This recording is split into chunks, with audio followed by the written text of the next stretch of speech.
എന്താ കുടിക്കാൻ ഇഷ്ടം? ചായയോ കാപ്പിയോ? കാപ്പി. കാപ്പി. ആ കാപ്പി എന്ന് പറയുമ്പോൾ തന്നെ എന്തൊരു സന്തോഷമാണ്. കാപ്പിയുടെ ഒരു കഥ പറഞ്ഞു തരട്ടെ. നമ്മുടെ നാട്ടിലുള്ള ആൾക്കാർക്കൊക്കെ കാപ്പി കുടിക്കാൻ ഭയങ്കര ഇഷ്ടമല്ലേ? എന്നാൽ ജപ്പാനിൽ ഒരു 1960s 70s ആ കാലഘട്ടത്തിൽ അവിടെ ഒരു കോഫി കൾച്ചർ ഉണ്ടായിരുന്നില്ല. ആരും കാപ്പി കുടിച്ചിരുന്നില്ല. അപ്പോൾ അവിടെ എല്ലാവരും ചായയാണ് കുടിച്ചിരുന്നത്, കൂടുതൽ ഗ്രീൻ ടീ ഒക്കെ. ആ കാലഘട്ടത്തിലാണ് നെസ്കഫെ അവിടെ ഒരു പുതിയ മാർക്കറ്റ് എൻട്രിക്ക് വേണ്ടിയിട്ട് ജപ്പാനിലേക്ക് പോകുന്നത്. തീരെ കോഫിക്ക് ഡിമാൻഡ് ഇല്ലാത്തൊരു സ്ഥലം. പക്ഷെ ഇപ്പോൾ ജപ്പാനിലാണ് ഏറ്റവും കൂടുതൽ നെസ്കഫേക്ക് മാർക്കറ്റ് ഉള്ളത്. അതെങ്ങനെയാണ് അവർക്ക് കിട്ടിയെന്നറിയോ? എന്തുകൊണ്ടാണ് അവിടെയുള്ള ആൾക്കാർക്ക് ഈ നെസ്കഫെ അന്ന് സെല് ചെയ്യാൻ പറ്റാഞ്ഞെന്നുള്ളതിന്റെ കാരണം അവർക്ക് കോഫിയുടെ ടേസ്റ്റ് ഇഷ്ടമല്ലാഞ്ഞിട്ടല്ല. അവിടെയുള്ള ആളുകൾക്ക് ചെറുപ്പത്തിൽ അവർക്കൊരു മെമ്മറി ഇല്ല. കോഫിയുടെ ഒരു ടേസ്റ്റ് എവിടെയും രുചിച്ചതായിട്ടുള്ള ഒരു മെമ്മറി അവർക്ക് തീരെ ഉണ്ടായിരുന്നില്ല.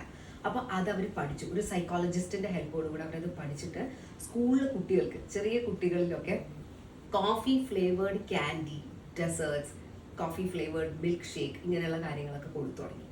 അങ്ങനെ ആ ജനറേഷൻ വലുതാവുന്നവർ അവർ കാത്തിരുന്ന് പിന്നീടാണ് നെസ്കഫെ മാർക്കറ്റിലേക്ക് പോയപ്പോൾ അവർ ഈ കാപ്പി അക്സെപ്റ്റ് ചെയ്യാൻ തുടങ്ങിയത്. കാരണം ചെറുപ്പത്തിലേ തന്നെ ആ കോഫിയുടെ ഫ്ലേവർ അവരുടെ മെമ്മറിയിലേക്ക് വന്നത് അവർ പിന്നീട് അത് ആക്സെപ്റ്റൻസ് ആയി.